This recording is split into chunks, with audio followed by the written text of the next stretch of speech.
Au premier temps des civilisations méditerranéennes, la Corse possédait une richesse inestimable qui en faisait une île très convoitée. Cette richesse, c'étaient ses nombreux petits golfs, bien abrités du vent et de la houle, qui permettaient aux navires de faire escale. Car jusqu'à une période très récente, la navigation se faisait à la rame. Et il fallait en conséquence multiplier les étapes sur les routes maritimes afin de reposer les rameurs et leur donner une ration d'eau suffisante pour atteindre l'étape suivante. On naviguait alors par cabotage pour raccourcir les distances et surtout alléger les cargaisons d'eau potable. Et c'est pour cette raison que la Corse était convoitée, car ces ports naturels constituaient des étapes incontournables sur les voies maritimes entre l'Italie et l'Espagne, entre la France et le Maghreb. Tu as vu ce rocher? On dirait un doigt dressé vers le ciel. Ouais, mais tu ferais mieux de t'intéresser à cette tour. Parce qu'elle a une belle histoire, d'autant plus qu'elle a été construite par un architecte local chinarchese. Les tours génoises font partie intégrante des paysages de Corse. Oui. D'ailleurs, je me demande s'il y a des côtes où il n'y en a pas. Je crois pas. Il y en avait un petit peu partout. Mais certaines, elles sont à l'état de ruine totale. Il n'y en a même plus. Il y en avait à peu près 120, dont celle-ci, qui est quand même assez amochée, mais elle existe toujours. Et ces tours, elles ont été construites, au tout début sur le bord de mer, ensuite parfois sur des îlots. Et ensuite, par rapport à l'amélioration de l'artillerie embarquée sur les navires, eh bien, les architectes génois ont décalé les tours sur les hauteurs afin que les boulets de canon ne puissent pas les percuter. C'est vrai que le contexte ici était assez particulier. Et c'est qu'avec toutes ces guerres qui opposaient les seigneurs corses aux Génois, eh bien, la plupart de la population s'est retrouvée décimée. Et ici, dans la Pieve d'Apieto, le seul village où il y avait un petit peu de monde, c'était le village d'Apieto. Et voilà pourquoi la construction de cette tour a été lente, longue et difficile. Et puis dès 1580, tu as eu un peu la piraterie qui a augmenté considérablement sur les côtes. Et donc là, les autorités génoises ont pris les choses en main. Ils ont mis un impôt général sur les gens qui vivaient ici. Et grâce à cet impôt, ils ont pu construire la tour. Mais par contre, les tours, une fois construites, il ne fallait pas les laisser sans surveillance. Parce qu'imagine-toi, une petite troupe de barbaresques accostent dans le golfe de Lave, ils se prennent la tour et comme ça, ils ont une petite base arrière pour aller de temps en temps piller les endroits où il n'y a personne et il n'y a pas de surveillance. Il faut quand même souligner que parfois, ils étaient accompagnés par des Corses. Comme à Vico, par exemple. C'était un Corse renégat qui s'était converti à l'islam pour échapper à l'esclavage qui avait mené l'attaque. Ils avaient débarqué sur la plage de Sagone, ils étaient montés tout droit à Vico pendant la nuit, en catimini, et ils avaient kidnappé 150 personnes. Et ouais, ça, c'était l'époque qui voulait ça. Et quant à cette tour, elle a été terminée aux alentours de 1580. Mais malheureusement, il y avait plein de malfaçons. Ah. Parce qu'elle avait été réalisée par l'architecte local, il s'appelait Geronimi Ponte.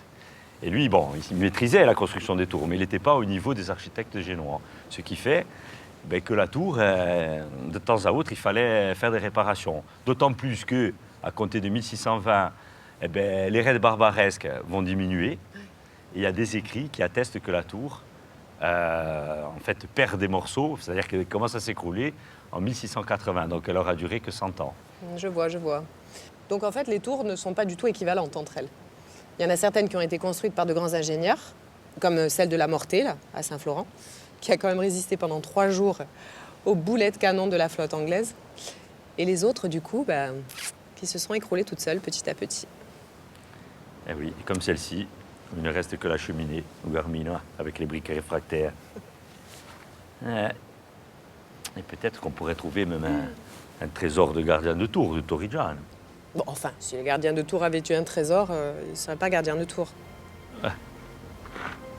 C'est un peu comme aujourd'hui. Il y en a qui sont très riches, mais ils restent modestes. Ils vivent dans des casèdes. Non, tu crois ça? C'est pareil pour le Torrigiano. Bon, qu'à cela ne tienne. Pendule.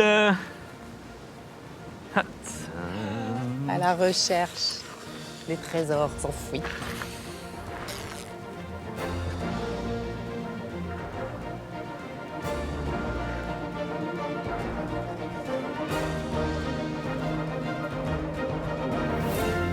Oui, Paul, ton pendule te sera probablement bien utile par ici. Car tous ces golfes de Corse ont connu un trafic maritime intense au cours de l'histoire et de très nombreuses épaves jonchent les fonds marins autour de l'île, victimes des tempêtes et des nombreux écueils qui prolongent cette belle montagne insulaire jusque sous les flots. Le golfe de Lava n'échappe pas à la règle, lui qui fut le théâtre il y a quelques décennies d'une découverte fabuleuse. Le plus grand trésor de pièces d'or de toute l'Antiquité. Rien que ça, les amis. Un trésor composé de plusieurs milliers de pièces d'or pour un poids total de plusieurs dizaines de kilos d'or pur. De quoi, vous en conviendrez, faire tourner bien des têtes. Et peut-être aussi ton pendule magique, mon cher Paul. Qui sait ? Une pièce a peut-être échappé à la vigilance de ceux qui t'ont précédé en ces lieux.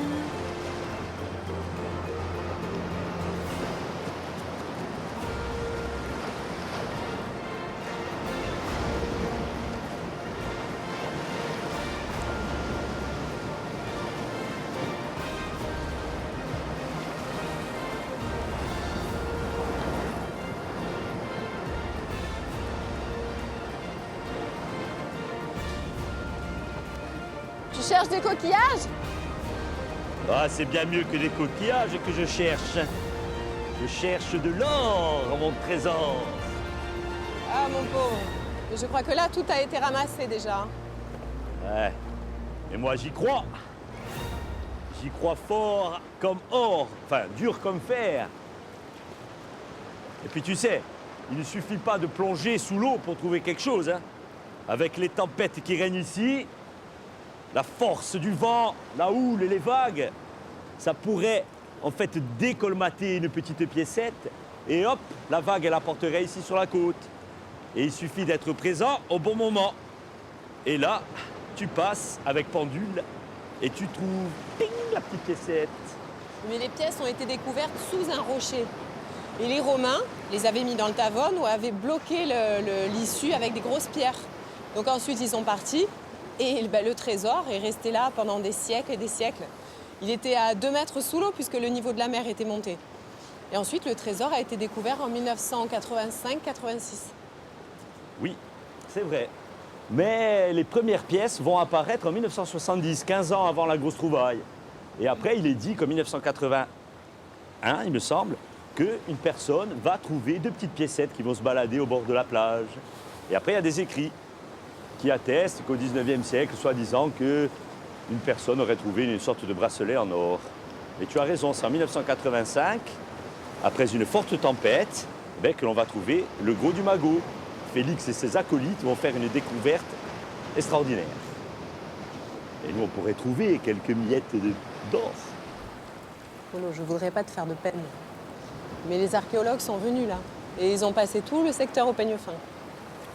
Oui, c'est vrai qu'ils ont trouvé pas mal de choses. Ils ont trouvé des quantités de pièces d'or inimaginables. Ils ont trouvé aussi des parures, des bijoux, des bracelets et aussi plein de statuettes. En fait, des kilos et des kilos d'or. Oui, enfin, officiellement, on ne sait pas vraiment. Une chose est sûre, c'est que ce sont bien les locaux qui ont découvert ce trésor. Et du coup, ils en ont profité pour vendre quelques pièces pour leur propre compte avant que l'État n'intervienne. Et c'est pour ça qu'on ne connaît pas la quantité exacte de pièces. Mais je m'interroge, je trouve ça bizarre qu'on ait caché tout un trésor dans la même cache. Bon, ça c'est un mystère. Mais en tous les cas, les archéologues ont découvert 450 pièces de monnaie or et de la vaisselle. Alors par contre, ce qui est intéressant avec les pièces, c'est que du coup, avec les effigies, on peut les dater. Et c'est comme ça qu'ils ont découvert en fait qu'il y avait tout un lot de pièces qui dataient du IIIe siècle, dont un lot qui était frappé de l'effigie de l'empereur Aurélien, qui aurait été frappé à Milan en 272 après Jésus-Christ. Moi, je les ai vus, elles sont magnifiques et d'une valeur inestimable. Et c'est vrai qu'il y a plusieurs empereurs, dont Claude le Gothique et Aurélien à qui on doit la muraille de Rome. Et c'est un empereur connu. Et lui, il avait été nommé empereur grâce aux légions romaines. Il avait l'appui de l'armée et il a pu prendre le trône d'empereur grâce à cela. À cette époque-là, ils se bagarraient beaucoup, les empereurs. Et d'ailleurs, Aurélien est mort assassiné en 275 après Jésus-Christ. Et du coup, toutes ces pièces ont été frappées à des dates un peu troubles, où justement les empereurs se menaient la guerre et qui était finalement plus ou moins légitime. Et ça se passait entre 230 et 275. Eh oui, mais pour posséder un magot aussi important, son propriétaire devait être un proche de l'empereur Aurélien, une sorte de gouverneur, de préfet, ou bien même des générales des armées, quelque chose comme ça, tu vois, du style. Alors si on suppose que le naufrage a eu lieu en 273, donc date à laquelle ont été frappées les dernières fameuses pièces de monnaie, on sait qu'en 273, il y avait un général qui était très proche de l'empereur Aurélien et qui portait le nom de Imperator. Et il avait été nommé préfet en Espagne. Et cet homme-là devait quitter Rome en plein hiver. Par contre, il n'est jamais arrivé en Espagne. Ce personnage devait être riche. Et oui, alors, il a été nommé préfet en Espagne. Donc, ce qui veut dire qu'il quitte Rome pour l'Espagne. Bien sûr, il emporte tout avec lui, donc son magot, son trésor. Parce qu'à l'époque, il n'y a pas de banque, donc il faut partir avec tout son or. Et donc, s'il quitte Rome pour l'Espagne, soit il prend la voie de navigation qui passe dans le détroit de Bonifacio, il y a beaucoup de récifs, il y a toujours du vent et des tempêtes, en hiver. Hein. Donc, qu'est-ce qu'il va faire? Il ne va pas passer par là. Il va remonter par le canal de Corse, contourner le Cap Corse et bien entendu arriver ici. Peut-être en semant quelques pièces d'or tout le long. Peut-être qu'il aurait eu un gros problème ou même une avarie qui aurait du coup contraint tout le monde à quitter le navire, à déposer ici le coffre, parce que bon, ils n'allaient pas non plus traverser l'île avec les gros coffres d'or, parce que c'était dangereux sur Terre aussi. Hein. Et du coup, il serait parti de là pour rejoindre Ajaccio, qui était une cité attestée, mais alors par contre, la troupe a complètement disparu, plus aucune nouvelle. Et si tu réfléchis bien, c'est normal. Parce que tu imagines l'équipe traversant la montagne et le maquis, ils ont probablement dû tomber sur une équipe de barbares insulaires pas très sympathiques et ils se seraient fait tous massacrer, zigouillés dans le maquis. Et s'il y avait eu un survivant, il serait revenu chercher le trésor et on ne l'aurait jamais trouvé. Bien évidemment. Et bien, tu vois, après déduction, tous les deux, on est arrivés à mettre un nom au propriétaire du trésor. Heureusement qu'il n'y a personne qui nous écoute. Mais tu vois, pour être un bon chercheur de trésors, il faut très bien connaître l'histoire. Évidemment. Tu as bien raison, Karine, car chercheur de trésors est dans bien des pays un véritable métier, qui ne débute pas sur le terrain, un pendule à la main, mais dans des bibliothèques, à consulter des archives. Il existe en réalité de très nombreux trésors monétaires sur Terre, car aux époques lointaines, les gens avaient l'habitude d'enfouir leur argent pour le protéger et se prémunir des pilleurs et des brigands. Les guerres étaient alors coutumières et l'enfouissement des objets de valeur était la seule manière de conserver son épargne. C'est d'ailleurs ce même réflexe salutaire qui a poussé notre cher Imperator à dissimuler son trésor sous un rocher du rivage de lave, pensant pouvoir revenir le chercher un peu plus tard, après avoir réquisitionné hommes et navires à la cité romaine d'Ajaccio.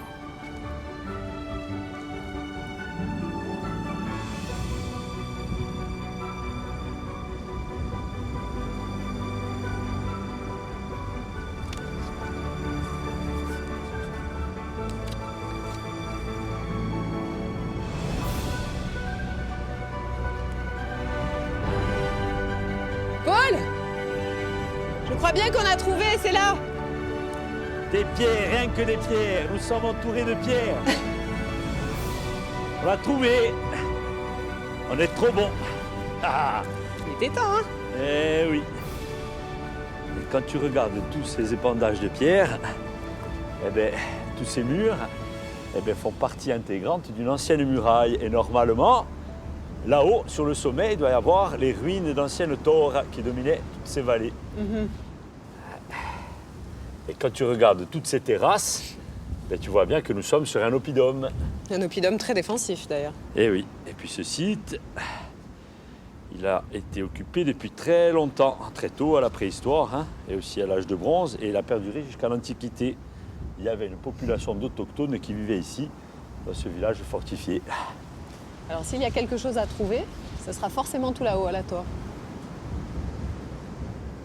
peut-être bien que oui, peut-être bien que non. Et tout à l'heure, je pensais au devenir de ton impérator. Mhm. Parce que ce site-là, il se trouve entre le chemin qui part du golfe de Lave et qui mène à la cité antique d'Ajaccio. Oui, justement. Eh oui. Et c'est peut-être au pied de cette colline que notre impérator a fini sa vie terrestre trucidée par je ne sais qui et qu'il a peut-être laissé à ses aïeux une partie du trésor. Mhm.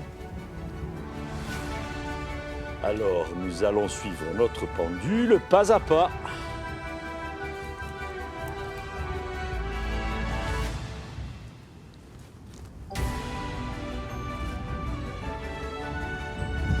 Il marche plus le pendule là. Cassé. Mais il faut attendre. Hein. Bon, alors si moi, parfois, j'use un peu trop de mon esprit d'analyse et de déduction, tu es complètement bloqué dans l'ésotérisme. Ça marche pas à tous les coups.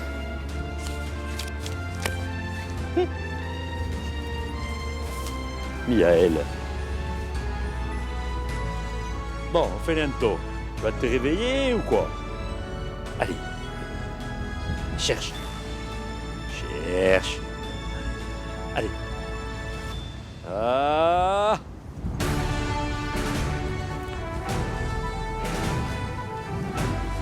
Ça fonctionne?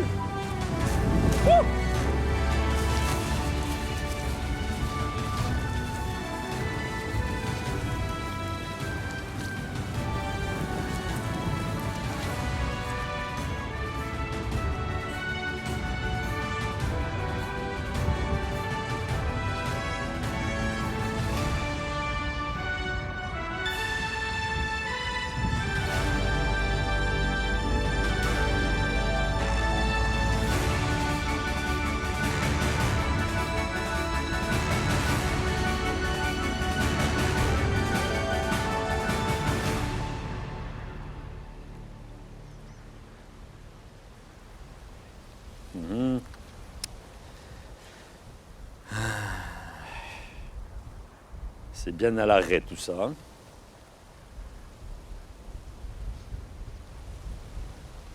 Alors, il n'y a rien là. Mais en tous les cas, ça sent bien la présence romaine sur cet oppidum. Hein. Mais dis, c'était vraiment pas le grand amour entre les Romains et les populations du coin à l'époque. Ouais, en fait, ça dépendait de ton point de vue, voire de ta position sociale, ou alors là où tu vivais. Parce qu'avant toute chose, les Romains étaient des conquérants et ils ont conquis la Corse plus ou moins par les armes, sachant que les Corses et les Sardes étaient alliés à Carthage. Et en même temps, si tu n'étais pas d'accord avec la puissance de Rome, eh bien, tu étais tout simplement anéanti. Oui, mais tu parles de Carthage, ça fait bien longtemps, ça. C'était au moins 500 ans avant le drame de Lave. Oui, mais bon, quand les Romains arrivent en Corse, bien sûr, ils vont s'installer sur le littoral, ils vont fonder des ports et des cités portuaires. Et ensuite, ils vont monter à l'intérieur des terres, mais pas complètement. Ils vont arriver, comme ici par exemple, ils vont construire des oppidums pas très loin de leur base et de leur cité. Alors qu'à l'intérieur, tout là-haut, ben, ils ne montent vraiment pas. Hein. Et puis, il y a des écrits qui attestent qu'il y a des guérillas et des petites batailles entre les autochtones et les Romains. Parce qu'à l'époque, les Romains, ils prélevaient l'impôt, et bien, les locaux, ils n'étaient pas d'accord avec cela. Et puis, au IIIe siècle, il y a eu de grands troubles à Rome. Et bien sûr, eh bien, les tensions se sont répercutées ici, sur l'île. Et c'est d'ailleurs pour ça que notre impérator n'est jamais parvenu à la ville d'Ajaccio. C'est vrai qu'on dit souvent que les Romains ont eu du fil à retordre avec les populations locales, surtout celles qui vivaient recluses dans les montagnes. Alors du coup, notre impérator a tout simplement été victime du climat local. Ouais. Ça se passait comme ça, à l'époque. Et tu crois qu'ils étaient très cruels entre eux? Et puis les autochtones, ils étaient rustiques. Ils avaient la barbe comme ça, les cheveux longs. Houda, houda! Oh, Da houda! ça devait faire peur. Terrifiant. Et je vais changer mon pendule contre le carnet. Peut-être qu'avec moi, il va marcher.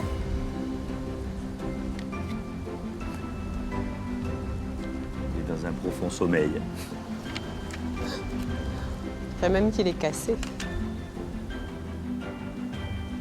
Il ne tourne pas, Karine, car il n'y a pas d'or sur cet oppidum. C'est au pied de la colline que le malheureux impérator a terminé son voyage. Ayant croisé les guerriers qui vivaient ici et qui n'étaient alors pas très enclins à laisser cette petite troupe romaine traverser leur territoire. La suite de l'histoire, c'est presque 2 millénaires de guerre et d'instabilité, durant lesquels les belligérants changent plusieurs fois d'identité.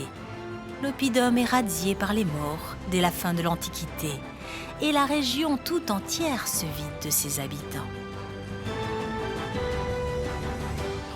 Bon, alors se perdre dans un champ d'asphodèle, c'est pas compliqué. Toutes ces fleurs sont les mêmes. Alors par contre, quelque chose qui est très bien indiqué sur la carte, c'est ce chaos rocheux. Paul, je crois qu'on est sur le point de faire une découverte extraordinaire. Ne fais pas cette tête, c'était marqué sur la carte. La carte ne se trompe pas. Tu as pris la carte? Bah, elle est où? J'ai dû la laisser tomber. Elle est où cette carte? Serait-ce le dolmen de Chutva?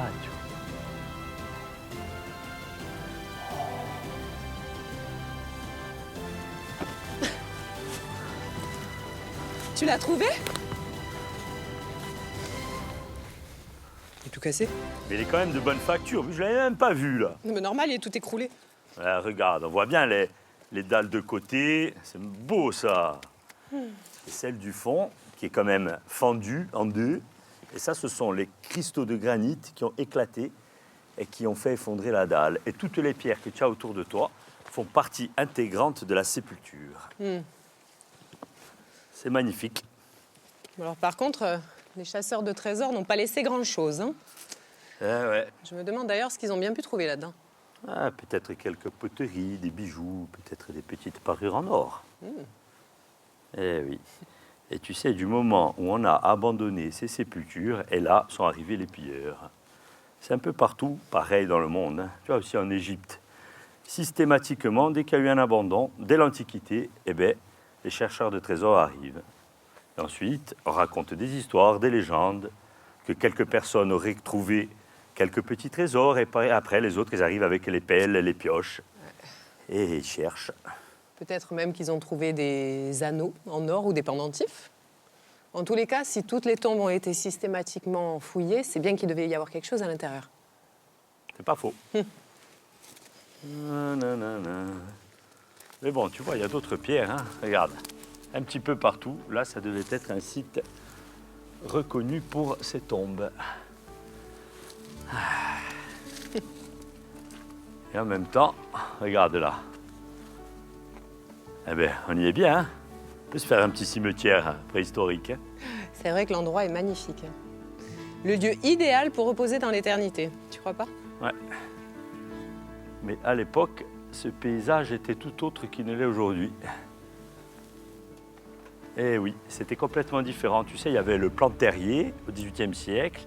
Il est stipulé à l'intérieur de ce plan qu'ici se trouvent des propriétés avec, comme plantation, des vignes, des oliviers, voire des céréales aussi.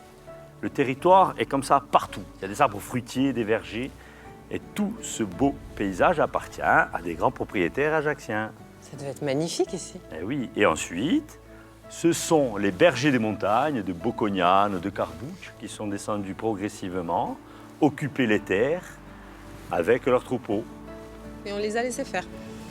Si tu veux, les villageois d'Apiet ou de Villanova préféraient laisser les territoires proches du littoral que les territoires qui leur appartenaient dans les villages. Parce qu'ici, il y avait des zones humides, des marécages, et il y avait la malaria. Donc, ils ont laissé s'installer les bergers à compter du 19e siècle.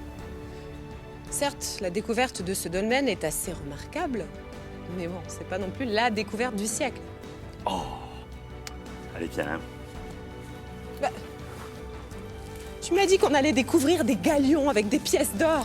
Pourquoi pas des bouteilles de rhum, non, puisqu'on en est là. Tout de même, trouver un trésor du mégalithisme. Oui, mais alors avec les trésors du mégalithisme, il faut être initié quand même. C'est pas non plus évident. Oh, tu es jamais contente. Mais si! Allons vers la mer, on va peut-être trouver fait un galion englouti ou je ne sais quoi d'autre. Karine te fait marcher, Paul. Ce dolmen est une des richesses essentielles de notre patrimoine. Il raconte avant tout une histoire d'homme. Celle-ci se passait au temps des premiers villageois, au moment même où la société insulaire émergeait.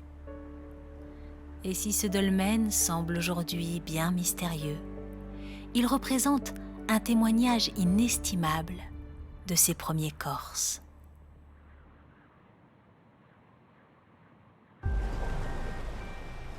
À l'extrémité du golfe d'Ajaccio, les îles Sanguinaires constituent un magnifique patrimoine naturel et historique. Un lieu unique, chargé de mémoire. Ce chapelet d'îlots qui s'avance dans la mer forme comme une digue, protégeant la baie de la houle du large et des vents du nord. Pendant longtemps, ces îlots ont également servi de rempart à la cité ajaccienne, constituant un poste avancé sur la mer pour surveiller les flottes de navires. Sur le rocher de la Parata, aujourd'hui rattaché à la côte, une magnifique tour génoise nous rappelle ces temps anciens où les flottes barbaresques sillonnaient la Méditerranée.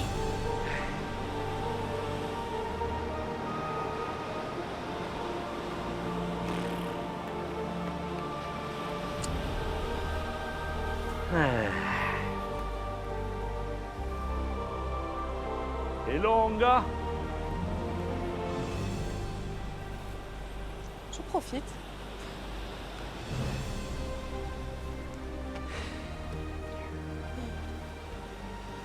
C'est tellement beau par ici. Ah, pour être beau, c'est beau, hein. Et puis c'est calme. Oui, aujourd'hui, mais fut un temps, la mer était source de danger très cher. Tu veux parler des pirates là? Oui. Et puis, quand tu lèves les yeux, tu vois que cette tour a été construite ici. Ce n'est pas par hasard. Celui a dû connaître de grandes péripéties. Dans tous les cas, elle est très bien conservée celle-là. Ouais, 1608. Et c'est une des dernières tours à avoir été construite sur le littoral corse. Et c'est à compter de 1583, après le terrible sac de Sartène, que les Génois vont entamer un chantier de construction de tours sur le pourtour de l'île. Ils ne pouvaient pas laisser un lieu d'accostage sans surveillance. Cela va de soi. Ouais.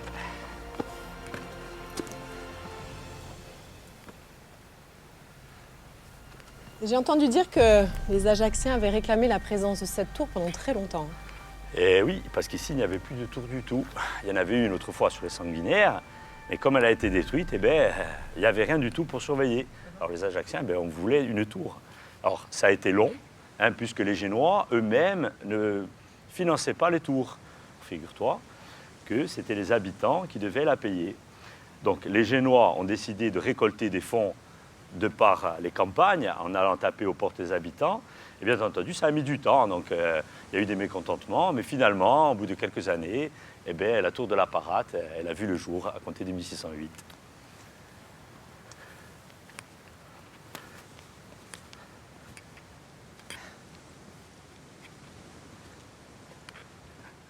Tu vois là, il ne manque plus qu'un coup de canon pour prévenir les Ajacciennes et les Ajacciens d'un danger potentiel. Hassan Polo.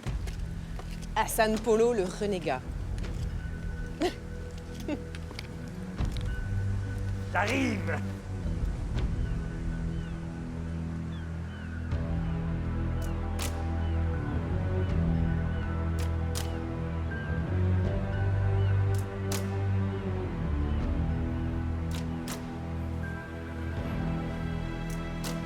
C'est rare de voir des bouches à canon dans les tours. Il devait y avoir le petit canon sur la vigie pour prévenir le danger potentiel. Et là, dans la bouche à canon, un énorme canon tourné entre nous et les îles Sanguinaires afin d'empêcher l'ennemi de rentrer dans le golfe d'Ajaccio. Et là, il fallait être précis et vigilant.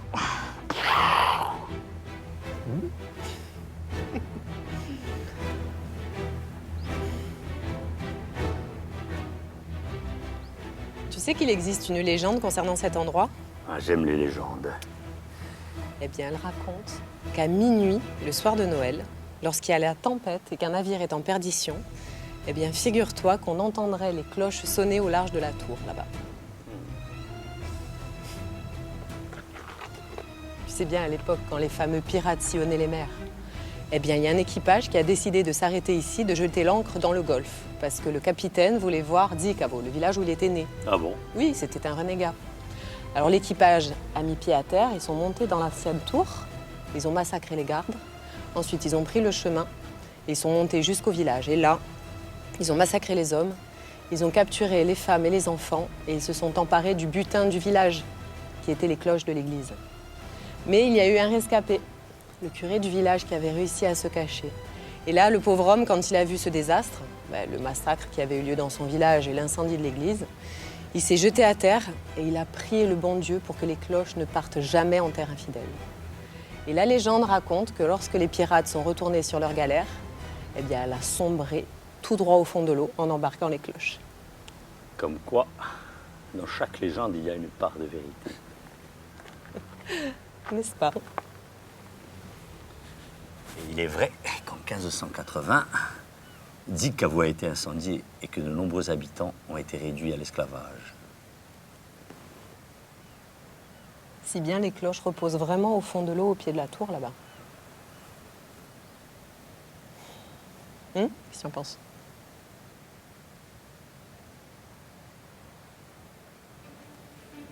J'ai toujours été fasciné par les îles.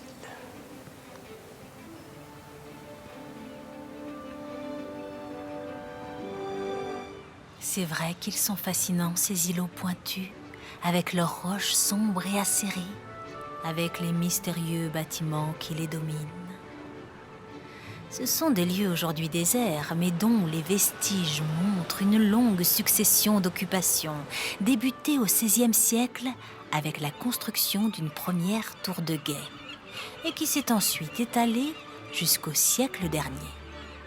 Et si certains monuments sont bien identifiables, d'autres, plus anciens, paraissent pour le moins énigmatiques.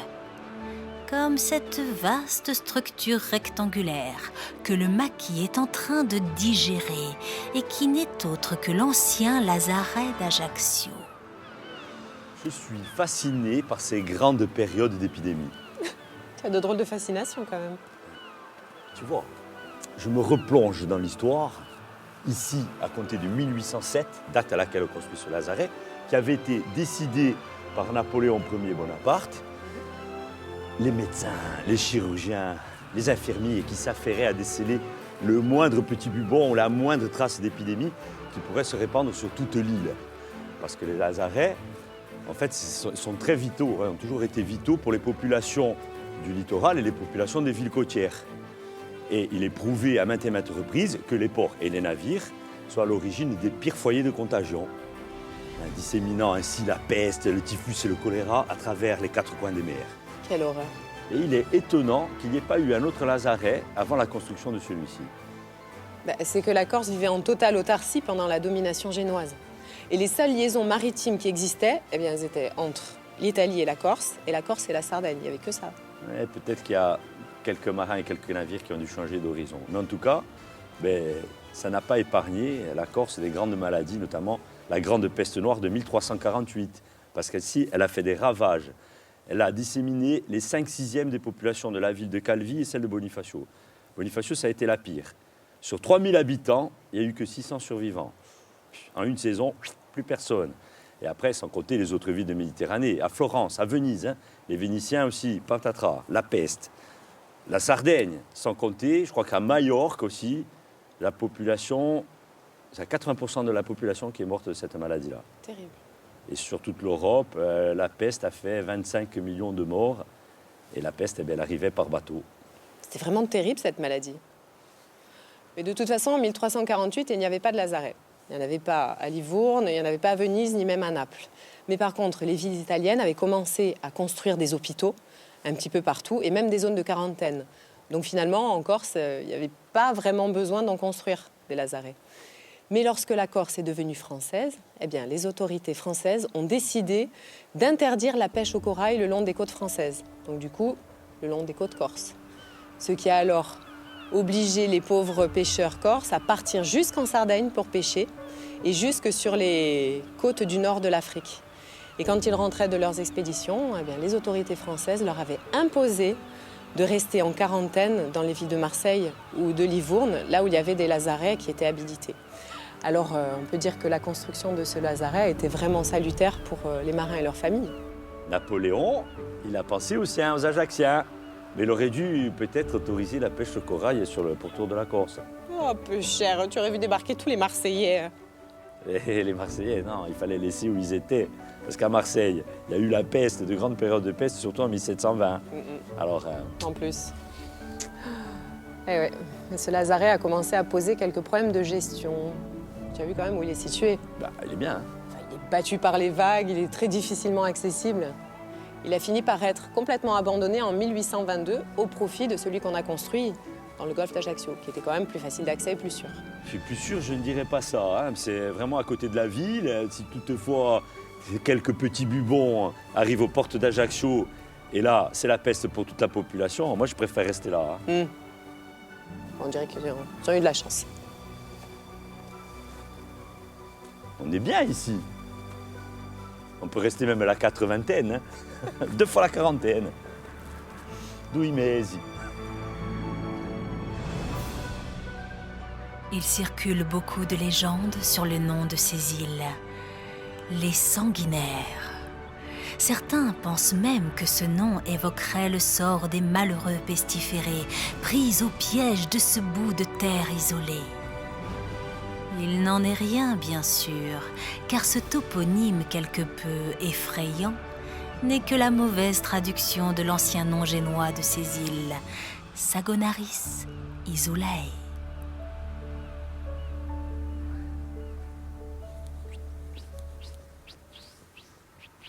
Polo, fais attention, tu vas finir par glisser sur un caca de goéland. On dit pas caca très cher, on dit fiente de goéland.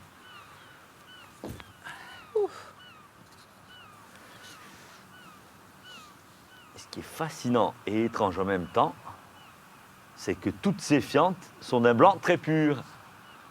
En même temps, c'est tout intégré. Comme le fameux phare des Sanguinaires, tout de blanc vêtu.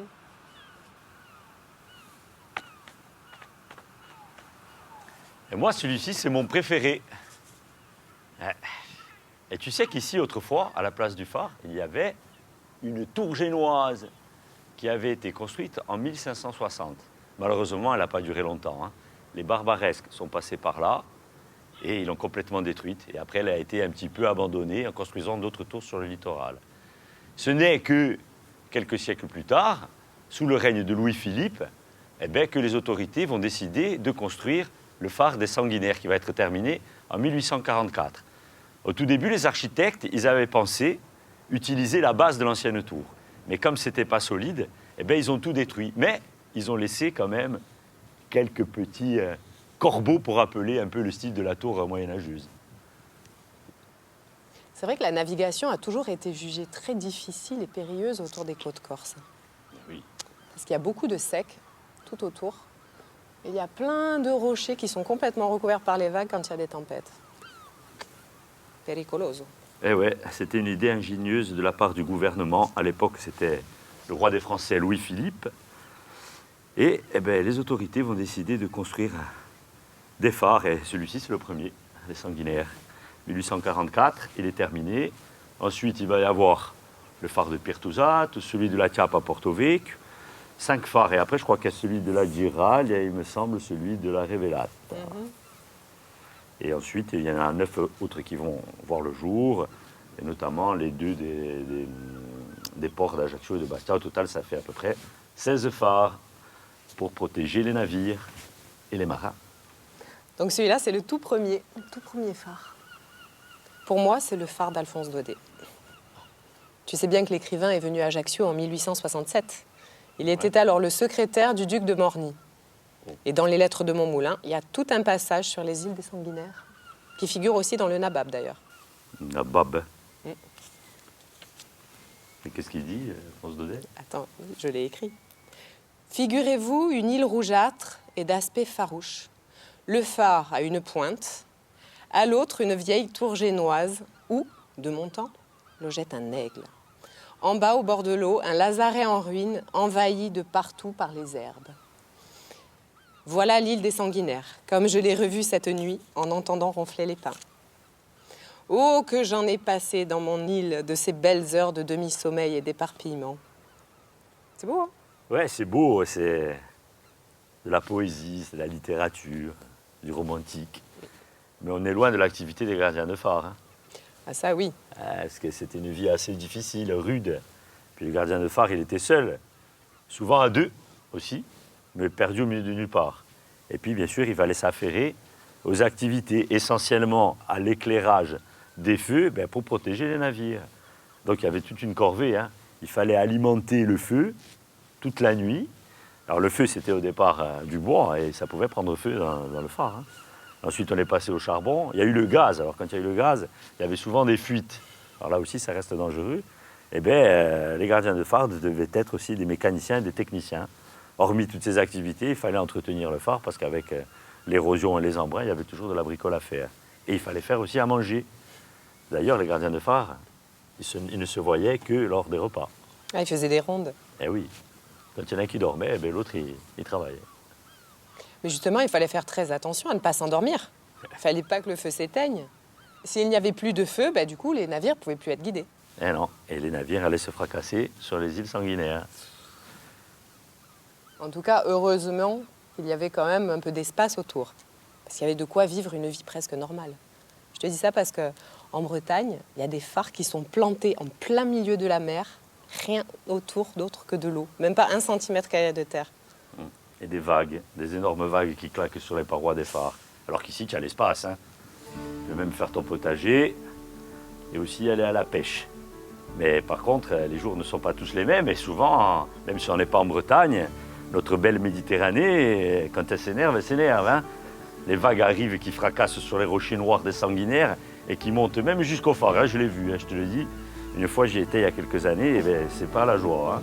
Ça te fait même un peu peur. Hein. Ah, j'imagine. En tout cas, ils étaient isolés. Isolés, mais je pense que ça devait être assez supportable.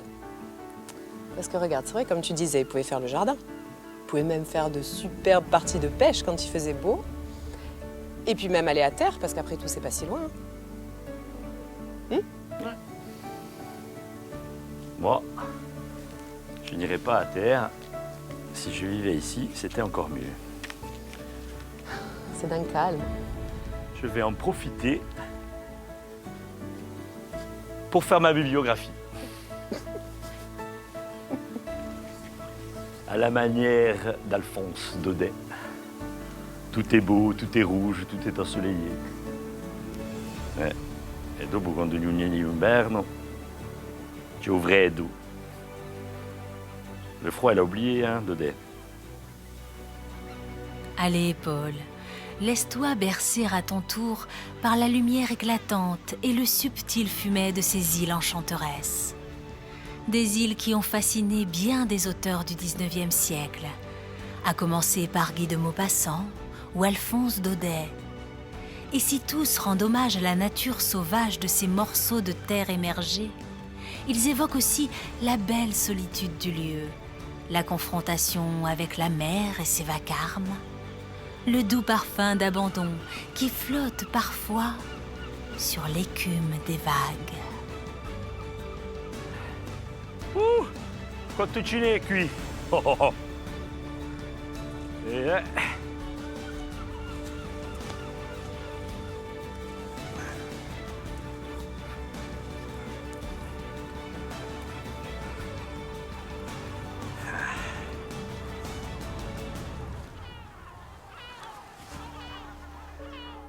Oh, oh, oh.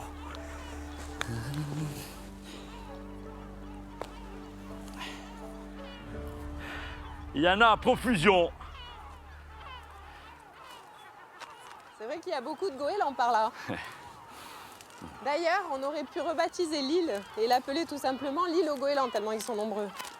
Regarde, il y en a partout. Il y en a sur le moindre rocher, sur le moindre buisson. Il y en a autant sur terre que dans les airs. Appena salido. Ouais, mais il ne faut pas croire qu'on est les bienvenus ici. Pourquoi ? parce que déjà, ils ne nous connaissent pas. Enfin, ils ne te connaissent pas. Et en plus, on est chez eux, on est sur leur territoire. Et il y en a qui se sont aventurés par ici, ils ne s'en sont pas méfiés.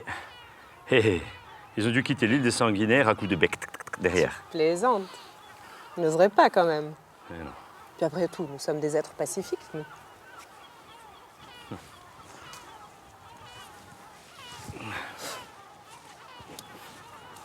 Mais moi, en tout cas, je les aime beaucoup, ces oiseaux. Tu vois, je les trouve très beaux. Regarde un petit peu cette bête. Les longues pattes, le plumage bien blanc, étincelant, les ailes grises, le bec jaune, long, bien pointu avec la petite tache rouge. Et puis ce port de tête, très fier, digne. Et puis en plus, ils sont très intelligents, ces oiseaux. Ils vivent en communauté et c'est une communauté qui est très hiérarchisée. Et tu as raison, il y a comme des sentinelles qui nous observent. C'est comme si on était des étrangers entrés sur un territoire inconnu. Ah, ça, pour être intelligents, ils le sont. Hein. Tout d'abord, ils ont réussi à sortir de l'île les autres espèces d'oiseaux. Les cormorans, les puffins et les mouettes. Et ensuite, ils se sont installés, ils ont fondé leur colonie et ils n'ont plus bougé. Et ils se sont organisés et structurés. C'est un peu comme la grande armée de Napoléon. Hein. Alors, tu dois y avoir le maréchal d'Empire qui doit être sur les hauteurs, un peu fort, hein, corpulent. Ensuite, les généraux, les officiers. Et après, les soldats, le corps d'armée avec les fantassins, aussi la cavalerie. Et après, tu as les fusiliers grenadiers. Ça doit être ceux qui ont laissé les traces là-haut au phare. Oui, qui ont mitraillé le mur. Et les voltigeurs. Et pour donner à manger à tout ce beau monde, eh ben, tu as ceux qui vont pêcher. Et il y a aussi ceux qui vont garder les poussins, les jeunes. Et ils n'ont vraiment pas trop d'ennemis ici. Hein.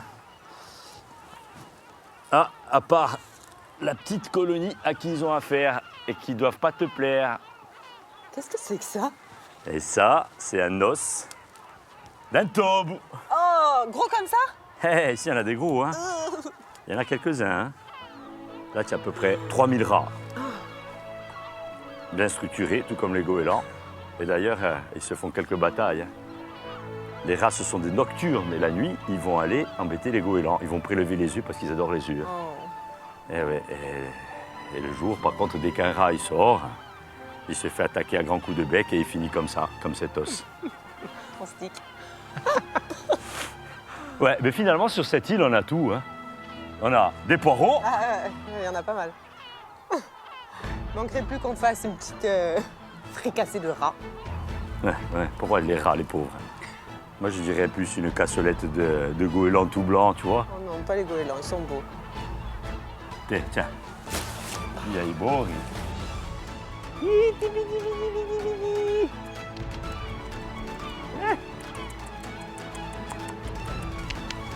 Thé.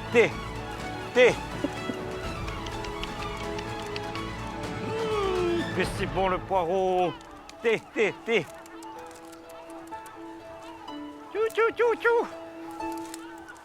Tchou.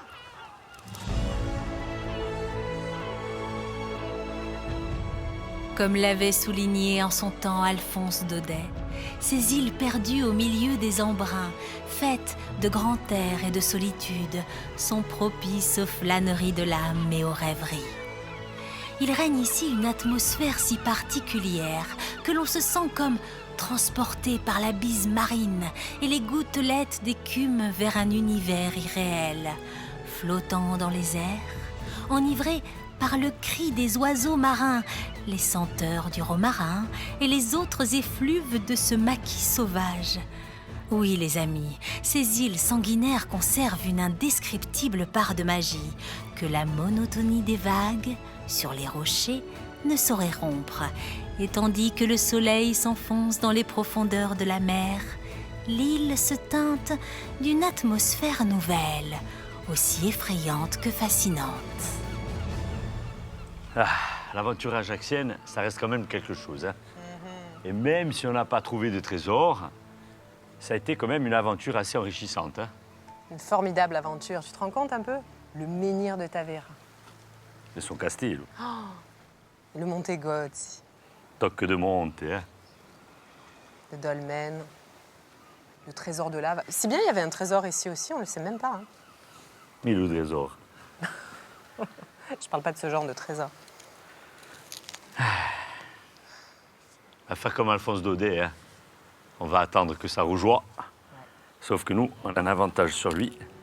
C'est que on va déguster des poireaux en attendant le coucher du soleil. Quel romantisme. Ah ouais. Non, merci.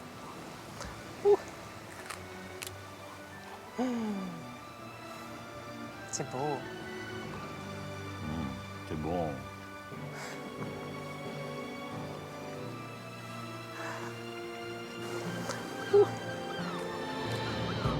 Oh oui, elle fut belle cette aventure, à l'image de ce magnifique coucher de soleil sur la baie d'Ajaccio. L'horizon rougeoie, les îles se fardent de violet, puis la lumière blanche du phare déchire la nuit, guidant sur les routes sûres les voyageurs du soir à la manière d'une bonne étoile. La promesse de nouvelles aventures tout aussi merveilleuses.